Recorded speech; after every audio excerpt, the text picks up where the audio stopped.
నిన్న ఆట చూసుకున్నట్టయితే అభయనారాయణకి 3 times అయితే బిగ్ బాస్ వచ్చి వార్నింగ్ ఇవ్వడం అయితే జరిగింది. ఈడు లేనిపోని మాటలన్నీ మాట్లాడి బిగ్ బాస్ని తిట్టడం, ఇలాంటి గేమ్లు ఎందుకు పెడుతున్నారు, మమ్మల్ని చంపడానికి పెడుతున్నారా బతకడానికి పెడుతున్నారా అనడం, బిగ్ బాస్కి బ్రెయిన్ లేదంటాం, బిగ్ బాస్ బయాస్డ్ అంటాం, ఇలాంటి ఓట్స్ అన్ని పరిగణనలో తీసుకొని నిన్నైతే చీఫ్ కింద డిజాల్వ్ చేసాడు. బిగ్ బాస్ వరకు చేసాడు. తర్వాత ఒక అవకాశం ఇచ్చాడు, మళ్ళీ భోజనం చేసేటోడు మళ్ళీ బిగ్ బాస్ బయాస్డ్ అని వీళ్ళ భోజనం చేస్తా మాట్లాడినప్పుడు మళ్ళీ ఇంకోసారి ఏం చేశాడు, టీం మొత్తం డిజాల్వ్ చేసాడు. ఏంటి, చీఫ్ కింద అర్హత లేకుండా చేసాడు. థర్డ్ టైం అయినా వినాలి కదా, అసలు ఎక్స్క్యూజ్ కోరాలి కదా, సరిగ్గా విధానం లేదు. అబ్బాయి ఫస్ట్ నుంచి కూడా మంచిగా ఆడాడు, ఏదో యష్మి షాట్ని బాగానే ఆడాడు అనుకున్నాం, కానీ ఇక్కడికి వచ్చేసరికి మధ్య ఫెయిల్ అయిపోయాడు. ఎంత ఫెయిల్ అయ్యాడంటే అటర్ ఫ్లాప్ అయిపోయాడు. సీజన్ మొత్తానికి వర్స్ట్ కంటెస్టెంట్ అయిపోయాడు ఈ సీజన్లో. అలా అవడానికి కారణం మెయిన్ రీజన్ వచ్చేసి బిగ్ బాస్ని ఎక్కువగా హీటెడ్ కామెంట్స్ చేయడం, తిట్టడం, ఇలాంటివన్నీ చేయడం వల్ల సరిగ్గా ఆట ఆడకపోవడం, ఇలాంటివన్నీ చూసి ఈరోజు ప్రోమోలో నాగార్జున గారు మొత్తం బొమ్మేసి చూపించారు. బిడ్డకి బొమ్మేసి చూపిస్తే జీవితం మొత్తం కనబడింది. కాళ్ళ మీద పడి మొక్కలు దండేసి దండం పెట్టి అడుగుతున్నాడు, no excuses, this is my final decision అని రెడ్ కార్డ్ అయితే చూపించడం జరుగుతుంది. డోర్లు కూడా ఓపెన్ అయినాయి. ఆ డోర్లోంచి బయటకు వస్తాడా లోపలే ఉంటాడా అనేది ఈరోజు చూద్దాం. ప్రేరణ, యష్మి ఆడపుల్లులు మామూలుగా ఆడలేదు. వాళ్ళని ఎప్పుడు నెగిటివ్ షోలోనే చూసాం, ఆటలో కూడా నెగిటివ్ షోలోనే చూసాం, కానీ వాళ్ళు ఆడే విధానం మట్టికి ఎలా ఉందంటే ఇద్దరు మగోళ్ళ మీద అటాక్ చేయడం అంటే మామూలు విషయం కాదు. అది ఎక్స్పెషల్లీ నిఖిల్ మీద. నిఖిల్ ఎంత స్ట్రాంగ్ కంటెస్టెంట్ అంటే ఇప్పుడున్న సీజన్లో నిఖిల్ ఒక్కొక్కరిని ఇసురుతూ ఉంటే ఎలక పిల్లల్లాగా అటు ఇటు చెదిరిపోతుంది అనమాట. అలాంటి ప్లేయర్ దగ్గర కూడా ప్రేరణ డిఫెండ్ చేసి ధైర్యంగా వాళ్ళ గుడ్లు పోతే పోయినాయి, వాళ్ళ ఆట పోతే పోయింది, కానీ నెంబర్ 1 డిఫెన్సింగ్ స్కిల్స్ అయితే కనబడినాయి వాళ్ళిద్దరు ఎక్స్పెషల్లీ. నాకు అవతల సైడు సోనియా, విష్ణుప్రియ దగ్గర కూడా, సీత దగ్గర, నైనిక దగ్గర కూడా కనబడాల ఆ స్కిల్స్. ఒక సోనియా, విష్ణుప్రియ కొద్దిగా బెటర్ దాను వాళ్ళిద్దరితో పోలిస్తే. కానీ ఫర్ ద ఫస్ట్ టైం అసలు ఆడపుల్ని చూసినట్టే ఉంది. జూలో మనం తిరుగుతారు చూడు, అలా తిరిగారు ఆ గుడ్లు చుట్టూరు. అది కాపాడుకోలేకపోయారులే, కానీ అది వేరే విషయం. అందులోకి అక్కడ ఉన్నది ఎవరో కింగ్ నిఖిల్, మామూలుడు కాదు. ఒక్కసారి అయితే నిఖిల్ యష్మిని పట్టుకొని చెయ్యించుకొని ఈడిస్తే ఆ మూలకెళ్ళి పడింది. ఈడైతే మణికంఠగడైతే ఇక చచ్చిపోయాడు అనుకున్నాను నేనైతే.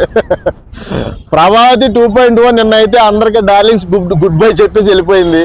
తర్వాత అభయ్ని వేసుకున్నాడు గట్టిగా. అభయ్ చాలా మిస్టేక్ చేశాడు అబ్బా.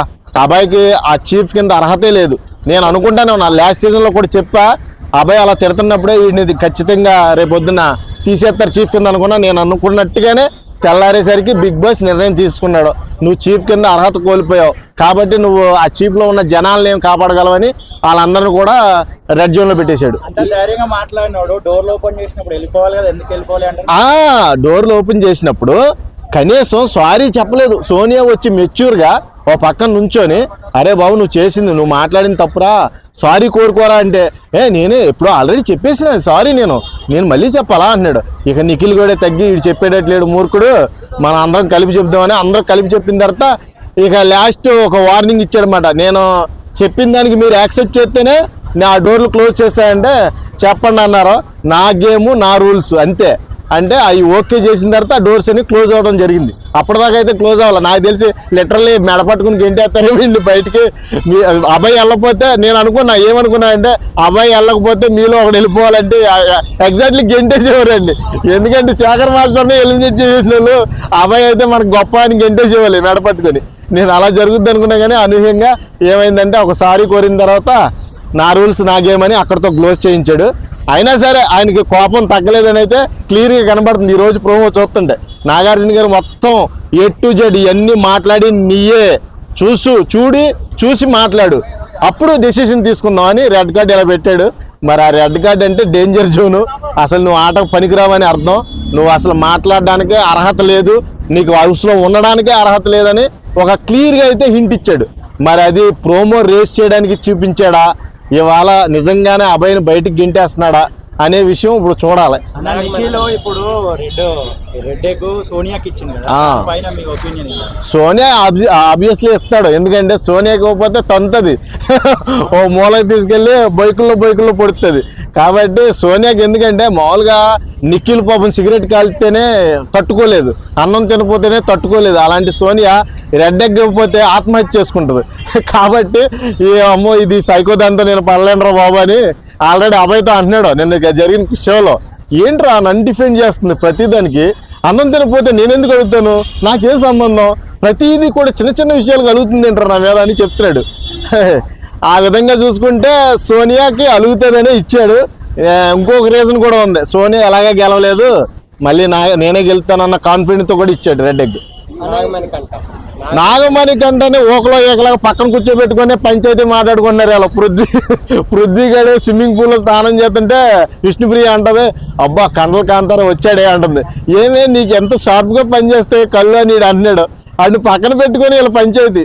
వాడిని ఒక్కడనే కాదే నేను ఇష్టపడేది, హౌస్లో నాకు చాలా మంది ఇష్టం. అంటే చాలా మంది అంటే ఇంకెంతమంది ఉన్నారేంటి అంటుంది ప్రేరణ. అన్నప్పుడు నాకు ఆదిత్య గారు కళ్ళు అన్నా ఇష్టం అంటుంది. ఆదిత్య గారు పెళ్ళి అవ్వకపోతే కళ్ళు కాదు మొత్తం అన్ని చేసేలా ఉన్నావు నువ్వు. ఆయన పెళ్ళి అయిపోయిందమ్మా పాపం, వయసు పెద్దోడు, వదిలేయి ఆదిత్య వదిలే. పాపం గేమ్ ఆడతాక చాలా కష్టపడుతున్నాడు, చూస్తున్నాం, చాలా ఆవేశపడుతున్నాడు. మొన్న అయితే ఆ గేమ్లో అయితే ఆవేశం చూస్తుంటే హార్ట్ అటాక్ వస్తుందేమో అనిపించింది నాకైతే చాలా. ఎలిమినేషన్ దాకా నేను అనుకున్న వాళ్ళందరూ ఇప్పుడు హై రేంజ్లో ఉన్నారు వాళ్ళు ఓటింగ్ లిస్ట్లో.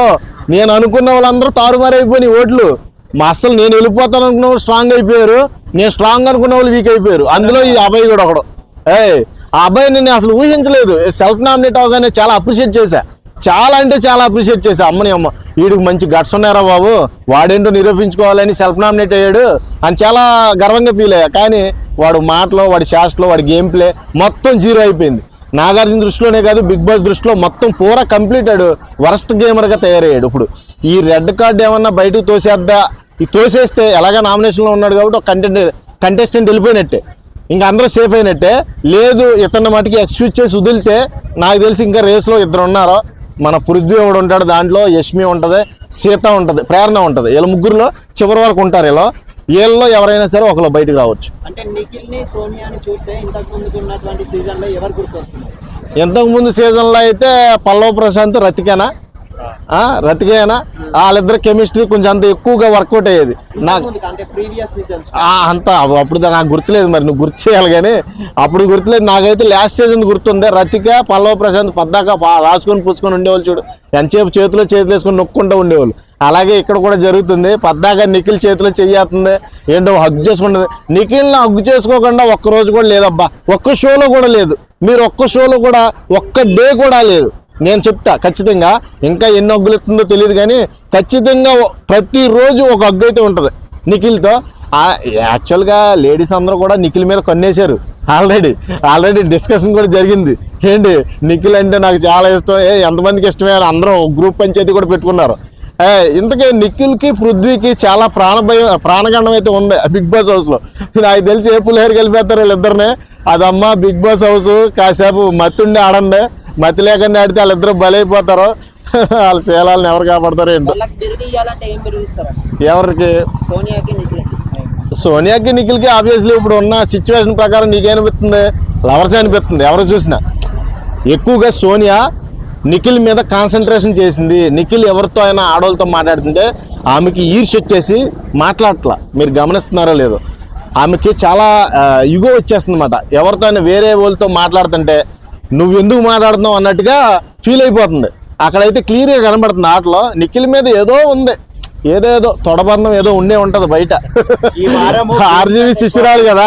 ఈ వారము గేమ్ కట్ ఎక్కువ బూతులు అగ్గులు అని ప్రజలు అంటారు, మీరేమంటారు? మేము కూడా అదే అంటాం, కాకపోతే మాకు నచ్చినవి కొంతమందికి నచ్చలేదు అంతే తేడా. ఇప్పుడు బూతులు ఉన్నాయి కానీ గేమ్ వైజ్ గా అగ్రెసివ్నెస్ అనేది కనబడింది అంతే. ఇప్పుడు ఎవరి కాళ్ళకే అక్కడ బూతులు తిట్టకుండా ఎవడో ఆడలేడు. ఆ గేమ్ అలాంటిది. ఏంది పృథ్వీ కూడా అయితే ఎగరేసి పట్టుకున్నాడు, బాల్ని పట్టుకున్నాడా లేకపోతే ఇంకేమన్నా పట్టుకున్నాడా అక్కడ చూడాలి కదా. మరి ప్రతిదీ కౌంటే అక్కడ.